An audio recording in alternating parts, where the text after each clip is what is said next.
They walked through my mudroom like they owned the place, smiling like they were dropping off cookies, but their boots left prints where they had no right to stand, and that kind of boldness doesn't happen by accident, it's planned. My name's Eli Mercer. I build things for a living, and I like my land like I like my tools. Honest, fixed, and mine. And for years Willow Ridge was that a small rectangle of stubborn green I'd fought to keep when my grandfather handed me the deed and a crooked key. Then a woman with a clipboard decided she was in charge of everything inside the little white line on my map, and that's where this all started. Marjorie Langston, everyone called her Marge, ran the Cedar Hollow Association like it was a kingdom. She had the smile of someone who loved potlucks and the appetite of someone who loved power, and those two things together are dangerous.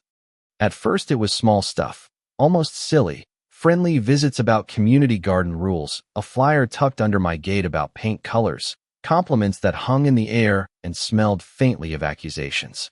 I laughed it off. I put up new cameras. I even offered a pie once because the world's complicated and sometimes people are just nosy.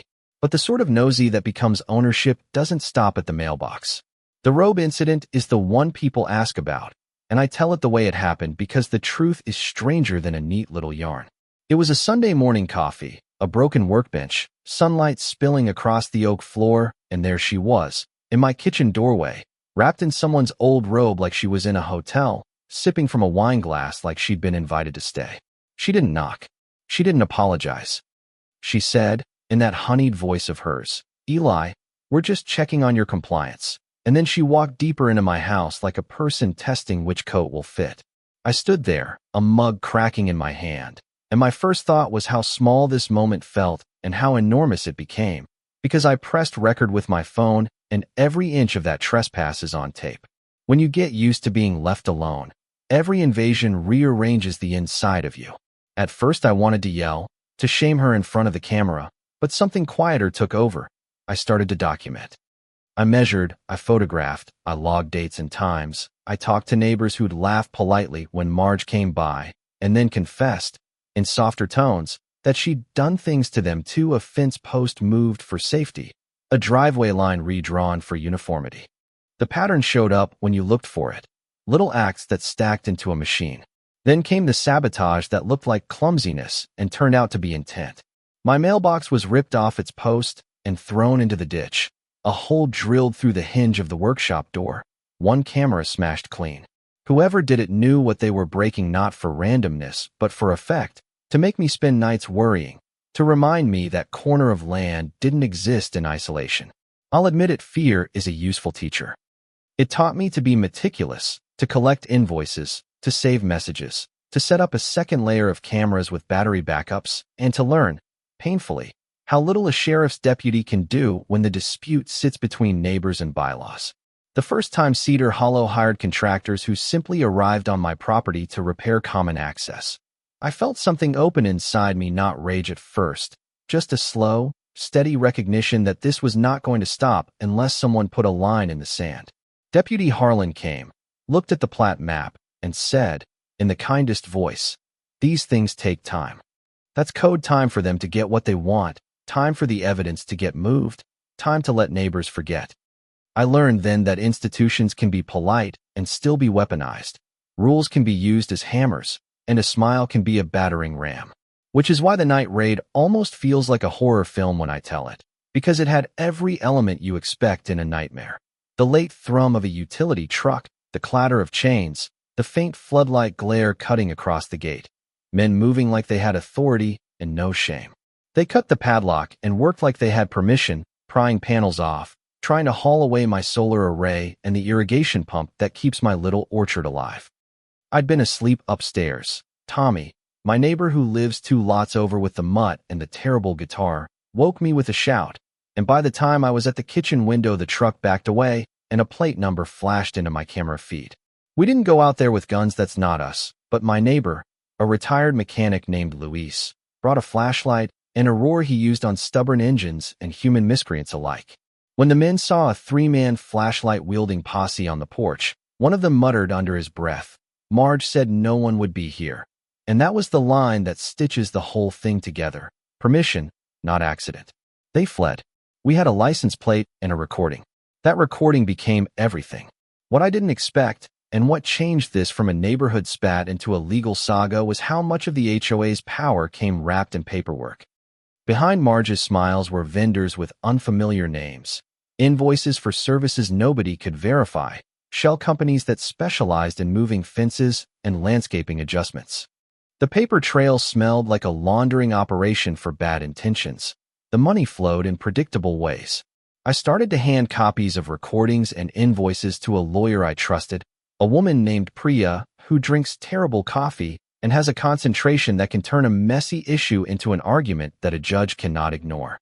There were hearings that smelled of old wood and air conditioning, depositions where Marge smiled and told a story that did not match my video. "We act for the community," she said, as if community was a noun and not a verb, and Priya would push, gently, but with enough force to make the room bend. Little by little, the evidence stacked. Messages from board members that suggested coordination, contractors who admitted to running jobs at the HOA's request, bank records that traced payments. People started to whisper at neighborhood dinners. Phone calls came from folks who'd been too afraid to speak before.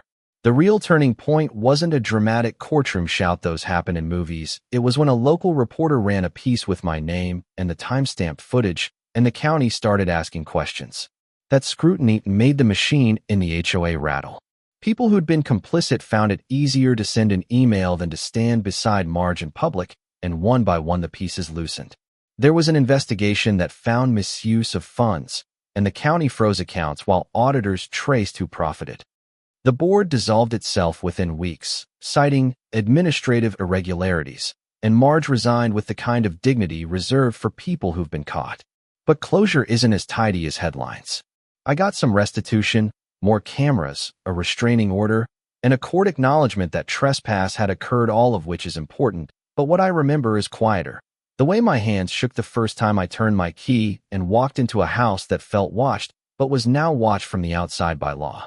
The neighbors who had been silent stood with me at a community meeting, and there was a moment where people admitted they'd felt small against the board. That's the part that mattered. That collective exhale when a community saw what it had let happen and decided not to let it happen again. On the day the prosecutor announced charges for embezzlement, the local paper ran a photo of the patched gate. The sign we'd put up that read "Willing to defend" plus "Willing to listen," a clumsy phrase that somehow fit. But the happiest moment for me wasn't the paperwork or the headlines. It was the picnic that followed. The one where people brought slices of cake and an old man taught kids how to throw a hammer straight and true, and nobody felt like they had to stand in a line and ask permission to laugh. Still, I won't pretend everything is neat. Some folks say I overreacted, that neighborhood politics is messy and sometimes harsh, and maybe they're right. Maybe my own stubbornness turned a molehill into a mountain. There's an argument to be made that a community should have rules and that I could have bent more. I don't like that argument. I think boundaries and mutual respect were the point. The thing that sits with me is simpler. Power without accountability gets sloppy and then dangerous, and being quiet about it only makes it worse. If you want to hear the lesson I learned, it's not just document everything. It's about the small, boring things that look like adult work. Logging dates, talking to neighbors, saving receipts, calling a lawyer when your gut says this is more than nosiness. It's about recognizing that outrage is useful, but so is persistence, the steady kind that files paperwork, that makes a reporter pick up a phone, that keeps a camera running when the house is quiet. And it's about remembering that property lines are both literal and metaphorical. Respect them, and insist others do too. So here we are, Willow Ridge patched up, the orchard still stubborn, the gate repaired and smarter. Marge is gone from the board. The county is handing down penalties, and I drink coffee with Tommy on the porch, and neither of us pretend this was a simple neighborly disagreement. It changed me. It made me more watchful, less trusting of smiles that have deadlines. It made me realize I preferred a community that argued in daylight rather than one that conspired in the dark. Now I want to hear from you. When is enforcement actually necessary, and when does it become domination? Have you ever stood up against a small but steady injustice and felt like the lone voice? Did you win, or did you learn something harder? Drop a comment with your story. Tell me where you land on the line between community rules and personal rights, and if you like this, share it, because the more people who see how things can go sideways, the less likely they are to let it happen in their own backyard.